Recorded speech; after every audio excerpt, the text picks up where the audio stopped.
Storytelling is the oldest form of education.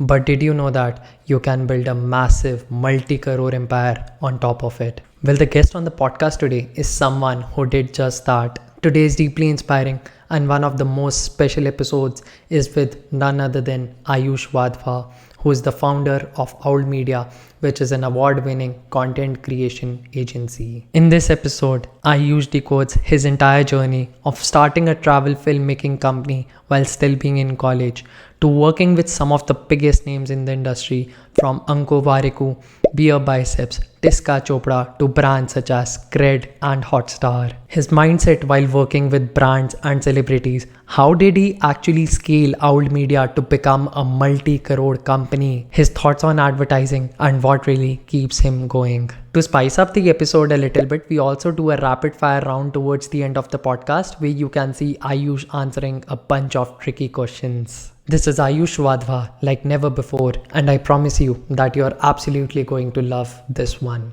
So if you're new to the channel, do hit the like button and subscribe so that you never miss out on such an incredible video like this one. Now without any further ado, let's get straight into the video and hear out from Ayush Wadhwa.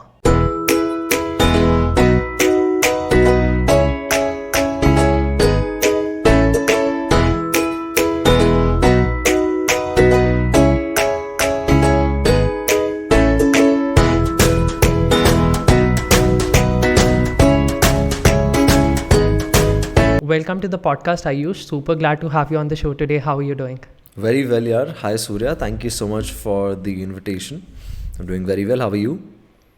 I'm doing very well as well. And I actually discovered you through one of your podcasts. And after I watched that episode, I happened to scroll through your entire channel and got to know about the beautiful travel videos which you make.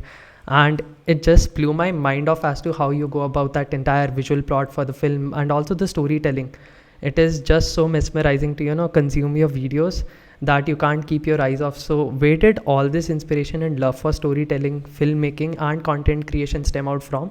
And can you take us back to the day one of the times when you were planning to take on this journey, and also what was going on in your mind back then? Wow. Damn, this travel video thing is now, it's been quite some time. So I've worked with a bunch of travel companies for their content, and while I used to shoot content for them, I used to make vlogs for myself. This is for the audience for context. Love for storytelling started way back. It actually stems back to school, and that's how my story started as well. I was a big fan of Bollywood movies. Big fan. I used to watch almost every movie that used to come out. Mainstream Bollywood movies, not Hollywood या फिर ऐसे कुछ indie movie नहीं. Usually now when you talk to like a 12-13-year-old, they give you names of all these popular Hollywood movies. I wasn't that cool. I was just watching the regular Kabhi Khushi Kabhi Gum in my home. But those movies made me feel a lot of emotion. Then I've always been intrigued that how can a piece of video, how can just a piece of art can make you feel so many emotions. So that part really excited me, and then I backtracked. Okay, if this is making me feel so many emotions, then making somebody feel something is the hardest thing to do. Today, if I make you feel something which could be happy, ecstatic, energetic, anything, I've done a great job, right? That's how I measure success for a lot of things in life. So I realized this is an incredible skill and I want to own this. So I backtracked, and that's when storytelling was at the core of everything, which is even if you're clicking a picture, if you're shooting videos, if you're making a painting, storytelling sits at the very, very core of it. So that's how I got interested in storytelling. Of course, this realization came much later that I'm able to talk about right now. Isse pehle to I was just having fun making videos online, learning video making. The idea that this is what storytelling is, and what I was doing all this time had a structure to it that came in much later. Well, that is really incredible, and I want to extend that question to you, being a filmmaker and a content creator. So how do you look at life now as opposed to back in your early days, and how did filmmaking and content creation change you as a person? So content has been a very integral part of my life, but I don't think that was the only thing that changed me as an individual. I would say a lot of other things have had much bigger impact on me than just content, but content was the door that allowed me to get there. Let me explain this, right?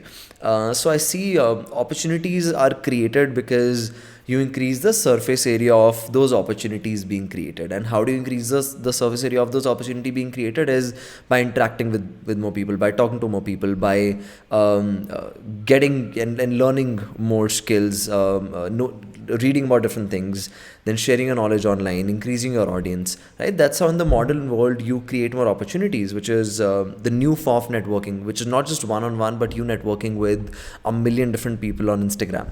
So content, now I come from a town where I didn't have a lot of people around me who wanted to pursue filmmaking or even video making for that matter. So for a person like me, how do I now get and generate opportunities in that arena? Content was my segue into getting to this spot, right? It opened doors for me that way. And the impact of those doors being opened changed my life completely, right? They changed my life in the most incredible of the ways. In fact, so I've done my mechanical engineering from Vitspalani. I've done my Master of Science in the same college.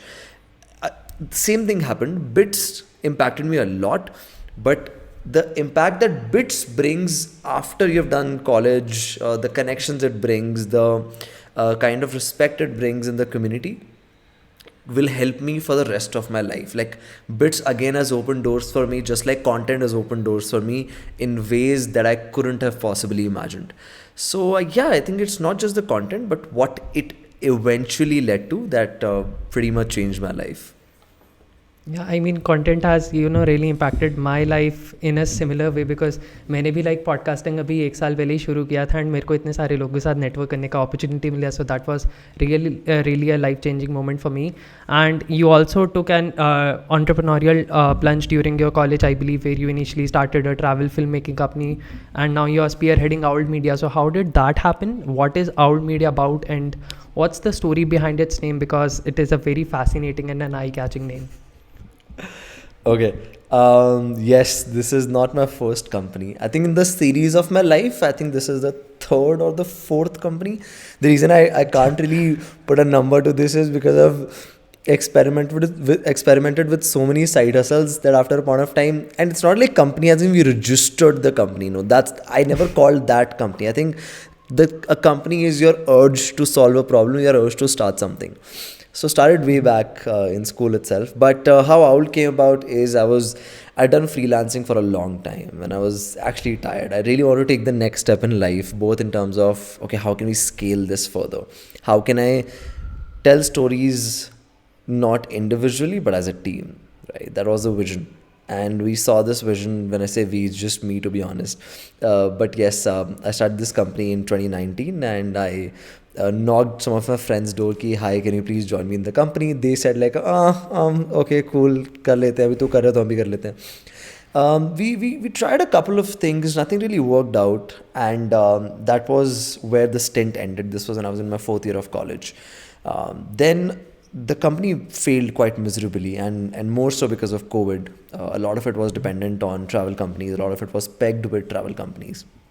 So when that didn't work out, I took like a nice 4, 5 month, 6 month break, took a step back. I started doing content again, I started learning again. And, this time I knew for a fact that now when we start the company, the fundamentals need to be very strong. Why are we doing this? Where are we headed? What's the mission statement? What's the vision of the company? How are we going to proceed? Who are we going to work for? All of these questions need to be answered before we step into the ground. Sadly, I really didn't answer all of these questions. I think because I slowly realized that these questions are something which you eventually answer when you run the company. But we did answer some fundamental questions which we couldn't answer the last time, and that is when we launched Owl. थोड़ा accidentally था, मतलब ऐसे कोई date नहीं थी कि आज हम कंपनी शुरू करेंगे. It start of with a project and I was like ठीक है, अब चल रहा तो शुरू कर देते हैं. Since then we have now collaborated with, we are touching 70 brands now. somewhere between 60 to 70.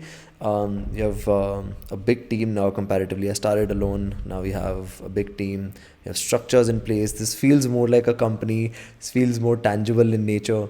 So it's quite exciting, yeah. I mean, especially when now I've taken a step back from being like a creative professional full time. Earlier, I used to be involved in every single project from a creative point of view. Now we have people that are far more smarter than me in a million different ways. So every day I go to work, it is a very different experience. So earlier I used to just spearhead a lot of things, bringing energy into everything. Now sometimes it happens the other way around. I am down and these people are just pumped that we want to do this, we want to do that, ye bhi kill karte hai, ye bhi crack karte hai. And I'm like, okay, that's great, please, let's do this. So it's quite exciting. So the journey of building the company has been extremely exciting. And I mean, we're just getting started here, to be honest. We are very small in the from a long-term perspective, and I'm just very excited to see what's in store for us. You also did your own version of Shark Tank at Old, if I'm not wrong. So how was that? So we're a culture-first company. Agency world, video production world, this world can be extremely taxing, very taxing. And it's very hard to differentiate your agency with another agency after a point of time. And this happens with every company, to be honest, right? Like look at CoinSwitch and CoinDCX, right? Like very similar companies. Of course, they will market themselves as slightly different, but ideas can be copied, services can be copied, but what you can't copy is the company's culture, because that's very personal to the company. So we're initially, thought process was very simple, that we are going to build a culture first company, and that culture will be unique to our company.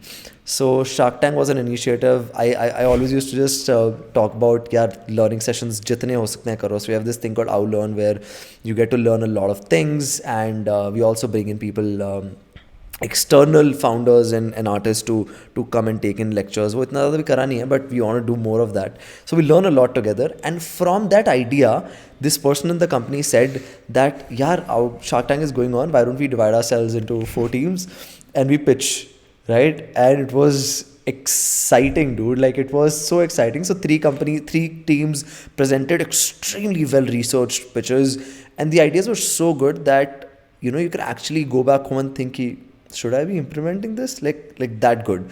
And then this one team, which was full on bakchod, they made a video, and a very funny video.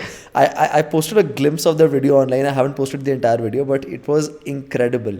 The thing was, the entire team coming together, working on an idea in such a hectic schedule is something that blew me away. And so I was the shark, but I am in no position to be a shark. I mean, as I told you, these folks are smarter than me. Then who am I to be a shark? And by the end of the last episode of, not the last episode, the last pitch of Shark Tank, I was so emotional, and I've never been this emotional in the last 1.5 years. In fact, I told everybody that I don't think I've felt like this in the last 1.5 years, because this was when I actually saw the team that I've created come to life in ways that I didn't imagine. It was their imagination. It blew my mind, yeah. I was damn emotional. And because of that, even I prepared a pitch. So like, okay, even I want to pitch something. Of course, it wasn't as professional as theirs. I didn't get the time to probably make like a deck. But yeah, man, it was really, really interesting. Quite a cool initiative. Yeah, so what was the craziest business idea that you have been pitched at Old का Shark Tank, if that's okay? 4 ही है, मतलब ऐसे craziest तो क्या, एक बहुत ही incredible AIML वो थी, vending machine for ice creams, detects your mood, gives you an ice cream based on your mood. I think that was pretty cool, because and more than that, the pitch was a lot of fun, because it was so much fun just going back to your childhood days where you used to be very experimentative with ice creams. I feel like an oldie right now saying in your childhood days, because I don't eat a lot of ice cream now. But I think that was a very, very wholesome pitch. Interesting to sab the yaar. I think more than that, the interesting was that, what was the name? Drunk Alexa, right? Drunk Alexa was the most exciting, which is... So what were some of the challenges which you had to face while starting and scaling out, and probably which you even face today, and how do you manage to overcome them?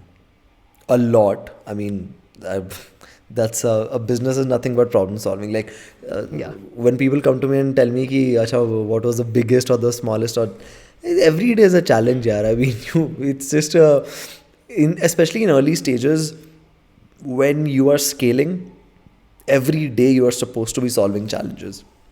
I don't think there's one big challenge which stands out, but finding the right people. I think that is that I feel was the biggest challenge, still is, and I know for a fact it is always going to be finding the right people, people who fit your tribe, people who fit your vision, and people who bring extremely unique perspectives onto the table. I think that. Do you think is it like people who gel very well should be a priority? Because some people I know that they are very intelligent, but they don't gel really well with the other team members. Some of my mentors told me very early on that never go with people who are very smart, work in silos, because at the end of the day, the company is never going to be about that one person. The company is always going to be about a team and how that team functions, how that team grows. So a team player is always preferred. I have personally let go of some really smart individuals. In fact, I don't regret a lot in life, but I think sometimes like, this person could have really added. But then I curb that regret by understanding that if we would have brought that person, that would have taken away from the culture of the company. And as I said, that we are extremely culture driven, and for us, bonding and being together really matters. Now, of course, not bonding like a family, but bonding like a sports team. That's awesome. And what has your experience been working with clients across the globe versus working with celebrities? And also, do you see any difference which you might have observed working with those two completely different set of people? So we haven't worked with a lot of celebrities. In fact, I've worked with a lot of celebrities as a freelancer. Owl mein we have worked with, I think, some 7-8 celebrities.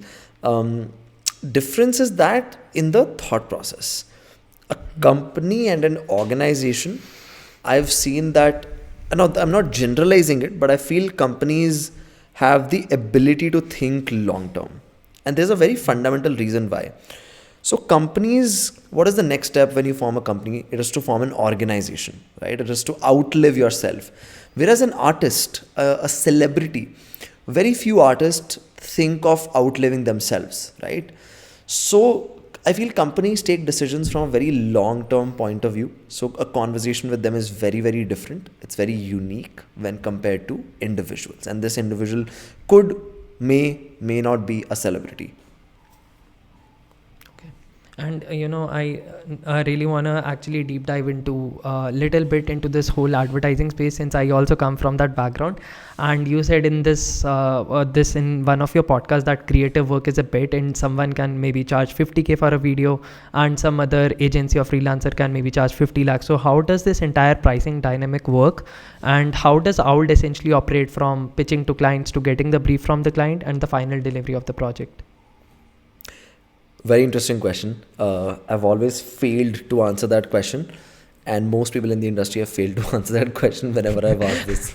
But I'll tell you something which I believe in. I think whenever there is very, very subjective pricing, it becomes a people's business, right? It becomes a relationship business.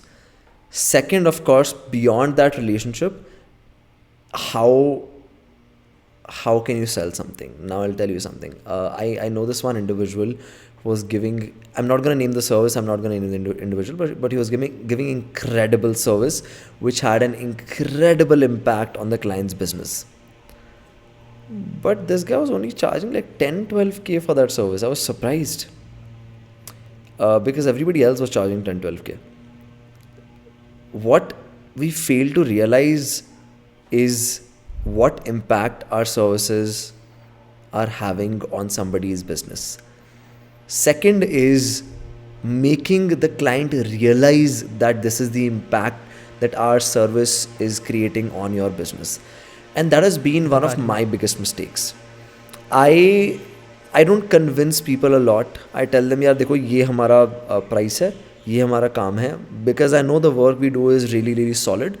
So ऐसे करते हैं यार मतलब, and mostly we have found such incredible clients that they don't negotiate a lot, that they don't bug us a lot. But we realize this one thing, that convincing is really important, because sometimes a client doesn't know, and they're not supposed to know what you do. That's why they've outsourced. If they knew, they wouldn't be giving this to you. So making them realize the value of your work is very, very important. For example, if you're a designer, there are two ways to pitch your design. One way to pitch design is, I make the most beautiful designs in the world. And I'm sure you do. Another way to pitch design is, how will this design bring a difference into my KPIs? So how this conversation will go is, first you need to understand, you need to ask the right questions from the client. What are your requirements? क्या उनको beautiful design चाहिए भी है? क्या पता उनको सिर्फ एक utilitarian design चाहिए? So why don't the designer should save their time, give them a basic design, which is of course very high quality, but not some fancy design on which they are spending like a month to make, and then make them understand कि see, this is a company with great design and they are doing this conversion. This is the conversion when you design the creative in X way, and this is the conversion when you design the creative in Y way. I'll give an example.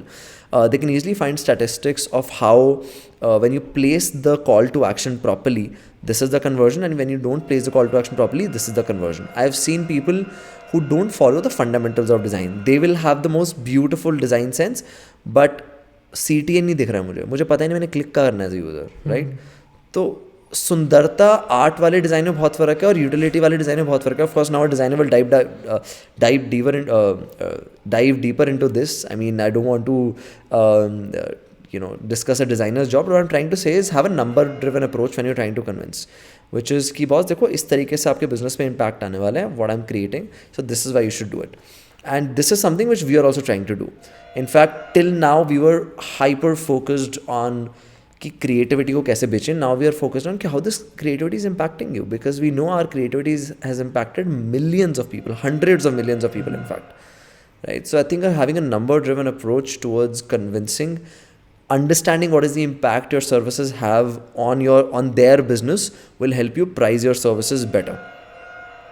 And I guess इससे to and fro भी काफ़ी कम हो जाता है. Like sometimes person A from a company has a different perception altogether and person B has a different perception. तो वो to and fro भी कई बार कम हो जाता है. Correct. Again, I think this is one of the biggest mistakes that we have done. Is हमें लगता था पता होगा उनको तो, but नहीं पता यार. That's why they're coming to you. Like I think late realize होता है, but हो जाए तो उसके बाद you can start acting on it. Like मैंने भी एक्सपीरियंस किया because I work for this advertising agency, तो वहाँ पर भी मैंने सेम प्रॉब्लम्स फेस किया. That is why I was intrigued to know how do you manage it at your company. So and what do you think about this whole NFT and tech movement going forward? And since you have been working on AR filters for a couple of your clients, do you think it is here to stay? And what do you think is going to be the next boom in tech for us as content creators? Tech in general or tech in Web3? Tech in Web3. Tech in Web3. So I'm not a very technologically advanced person, but a bunch of things really excite me, right? File sharing on Web3. That like right now, data for some people is their lifelong, like सोने के खान की तरह है कुछ लोगों के लिए data भी, राइट? अगर तो एक क्रिएटर है तो बहुत ज़्यादा ज़रूरी है. तो अभी गूगल के सर्वर पे वो क्यों है? कल को गूगल बंद हो गया, कुछ भी हो गया, उन्होंने डिसाइड करा कि हम इंडियंस को तो एक्सेस ही नहीं करने देंगे, कुछ भी हो गया, मतलब रैंडम कुछ हो गया, तो क्या मतलब, तो प्रॉब्लम है. So I think there are 3-4 products in Web3 that really excite me. File sharing in Web3 really excites me. The idea of a metaverse actually really excites me. Of course, there are a lot of pessimistic views around, but I think we'll figure it out eventually. NFTs, I am actually not sure of. I think there are some use cases when you peg a use case to an NFT, which is a community-based use case. I think then it becomes useful for some people. But I'm still a little unsure about how will this space work out. Of course, I've minted my own NFT. I'm very bullish on the entire ecosystem. But to be honest, I'm not sure how and where this will go. Even I'm a spectator. I'm looking into things. In general, the Web3 space excites me a lot. The fundamental principle of it. Essentially, what we're doing is we are distributing trust, right? Today, the trust is on one person, one organization. We are distributing trust to computers, and we are distributing trust to computers on a very, very large scale. I believe in smart contracts a lot, how I think they'll bring a huge change in how we make deals in business or even in content, not just content, but everywhere else. I think smart contracts will bring a huge shift. Right now, I don't think we are there yet because nothing is truly decentralized. Even if you're investing in crypto, just apps तुम crypto में invest कर रहे हो वो centralized है, right? So I think it'll be like a nice mix of centralized and decentralized, and bullish on the entire ecosystem. In terms of tech for content creators, I think NFT is great. Go explore it. Even if it doesn't work out right now, it is working out. So why do you not want to capitalize on something that is working out? In general, for tech, for content creators, I think a lot more companies will come in. We have seen the rise of Canva. We've seen the rise of InVideo. Right? All these tech companies which are trying to disrupt the content ecosystem in a very unique way for freelancers, for content creators. So I think this is going to boom a lot. One thing which I found really interesting is the community approach. Something which Instagram, YouTube have failed, and that's why we have so many startups only focusing on community, right? Discord is one of them. I think one of these startups will really bloom because the power of community, people are just realizing it right now. People have known this for the longest time, but people fail to see this from a creator's POV, which a lot of these companies have been seeing in the last 3-4 years, and they're like, this is a gold mine. You have to tap into creators being brands and brands being creators. And since you mentioned about Canva, I mean, has been a lifesaver for a lot of new creators. So वो वाला चीज़, वो technology I really like, and it really helps you stand out from the crowd जिनको Photoshop वगैरह नहीं आता है. तो absolutely. And now coming on to the rapid fire round of the show. Let me know if you're ready and we can start with it.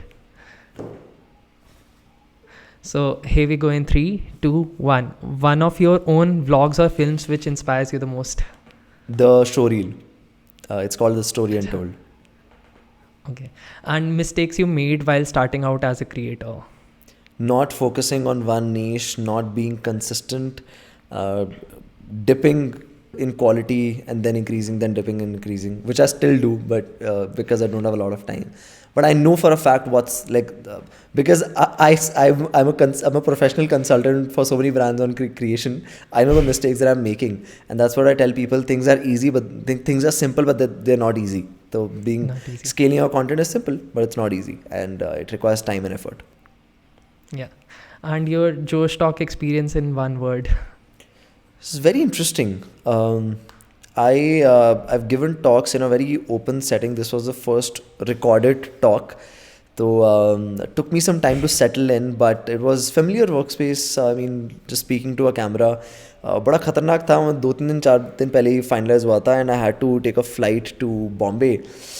No, sorry, Bangalore. I was going to Bangalore, and I couldn't sleep the entire night because I was working and a lot of things were going on. I literally the shoot was in the morning at about 7-8 a.m. Didn't sleep at all, and you can see it in my eyes, and they made me remove glasses. And I am just too used to seeing myself in glasses, and I was watching myself and like, that was a little but good experience. So basically, what kind of feelings emerge when you are on that stage giving that talk? Because I mean, बहुत लोगों का सपना होता है कि एक time पे जोश टॉक देना है, टेड टॉक देना है. अभी TEDx तो घर से दिया मैंने, तो मुझे TEDx का स्टेज एक्सपीरियंस नहीं पता. अच्छा होता है, पता नहीं, मैं इतना ज़्यादा I used to differentiate stage and non-stage a lot. Actually now I don't. मैं कोई ऐसे incredible public speaker नहीं हूँ, या मेरा hobby और profession भी नहीं है public speaking. मुझे बस मज़ा आता है. I just love talking. तो अब वो बात मैं कहीं भी करता हूँ. अभी मैं तुझसे बात कर रहा हूँ बैठ के. अभी मीटिंग है मेरी जिस पे मैं लेट हो रहा हूँ क्योंकि 6 बज गए हैं, तो वहाँ पे भी मुझे बात ही करनी है. तो मैं on stage of stage different नहीं हूँ. जब वर्क है तो वर्क है. पर्सनल लाइफ में मैं काफ़ी अलग हूँ. I am not that outgoing when I'm not talking about work. I like to stay alone. I like to spend a lot of time with myself. I have a very good friend circle, but I'm very selective with the kind of people I'm hanging out with. Who am I giving my time? तो but work में तो सब बहुत मज़ा आता है. Work में everything is a stage. Everywhere you come on a call, you have to perform, and that performance has to be so strong that you can't let the attention of the audience go. एकदम गर्दन से पकड़ के लेके आना होता है, मतलब audience को at all times. So this is the last one lazy habit that you want to give up on. Multiple. Oh my god, I can't reply to texts immediately. If I'm replying to your text immediately, either I was replying to a lot of other people and you got the reply, or it has to be extremely urgent. When I say extremely urgent, ये नहीं कि कल सुबह करना, that, और या तो मतलब तुम बहुत ही अच्छे दोस्त हो मेरे और मैं तुम्हें करते हैं, मतलब इनफैक्ट दोस्तों को मैं भूल जाता हूँ कभी कभी, but I think that's something which I want to change or not. I don't know. I don't like the idea of hyper connectivity. I'm always online. And मैं लिख देता हूँ, मतलब मैं नोटिफिकेशन ऑफ रहते हैं मेरे फ़ोन के. I'm always on my phone, but my notifications are off. I don't like to be bugged every second. तो हाँ, तो कम्युनिकेशन वाला काम मैं कंपनी में नहीं करता इसलिए. It's other people who take a look at communication because we can't spoil the client's experience. तो मैं क्लाइंट्स को मुझे पता है, दे नो कि आयुष को मैसेज करेंगे तो लेट ही आएगा, let's just message somebody else in the company. So काम हो जाएगा उनका टाइम पे, but I reply very very late, एकदम डिलेड रिस्पॉन्सेज आते हैं. तो शायद गिव अप करने का ट्राई करूँगा, बट या. That's awesome. And we generally ask our guests to leave us and our listeners with some words of wisdom and also some book or podcast recommendations. So what would be your message to people across the world, especially those who are passionate about starting up filmmaking or content creation? अभी मतलब words of wisdom तो सोचने पड़ेंगे, मतलब शायद 10 साल बाद मैं बहुत ही एकदम फ्लुएंटली बोलूँगा these are my words of wisdom. तो अभी तो कुछ उखाड़ा नहीं है लाइफ में, अभी तो उखाड़ना है बहुत. तो वर्ड्स ऑफ विजडम तो नहीं पता, बट एक चीज़ मैं बोलता हूँ सबको कि भाई पूछते रहो, ask for help, ask for opportunities, ask for things. If you don't ask, you not, मतलब कोई थाली में आके रखने नहीं वाला है चीज़ें सामने, मतलब you have to go out and grab the opportunities.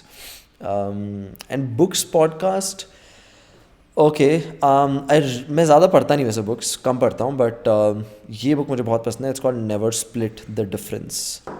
I was bad at negotiations. This book really help me. तो इससे फंडामेंटल्स बने थे. This was the first book I read when I took that break after the company didn't work out, which is how do you negotiate. I couldn't negotiate deals. As a freelancer I was a great negotiator because I knew मेरा demand है market में. As a company हमें किसी ने भाव नहीं दिया, मतलब काफ़ी झटका था वो, जब तुम्हें सब भाव दे रहे हो और कोई भाव ना देना, ऐसे ऊपर से ज़मीन पे गिर जाते हो तुम, तो बड़ा गंदी फीलिंग होती है. तो FOMO types. FOMO नहीं, it is not FOMO, it is just you're used to a certain वो जो कहते हैं ना कि humble रहना चाहिए, वो बड़ा मुश्किल होता है, मतलब have your feet on the ground. तो बच्चे थे यार, हम तो उड़ गए थे तब, हमें थोड़ा सा कुछ मिला तो उड़ गए, बहुत भाव मिल रहा है, उड़ जाओ. तो that led to that failure. अभी पता है कि यार तुम कुछ नहीं हो, मतलब I think every day, if not myself, somebody comes to me and reminds me कि bro you are nothing, right. So बड़ा थिन लाइन होती है where you have to accept that you are nothing but you can be everything. And this is the point where you get the motivation, because अगर तू बोले ना तो nothing है तो ख़त्म, फिर तो सो जाए तू, मतलब क्या करना है फिर, मेहनत भी क्यों करनी है. But when you realise that you are nothing but you can be everything if you do these 4 things, I think that's where the motivation lies, that's where the discipline lies, that's where the everyday hustle lies. I guess यही words of wisdom में count हो गया.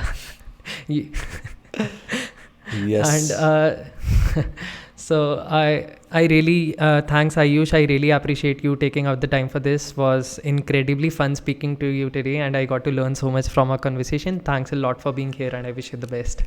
Thank you so much, Surya. It was a lot of fun talking to you. I'm glad we could do this. पता नहीं चला आधा घंटा कहाँ चले गया. So good conversation and cool questions, man. Cool questions. Thank you so much.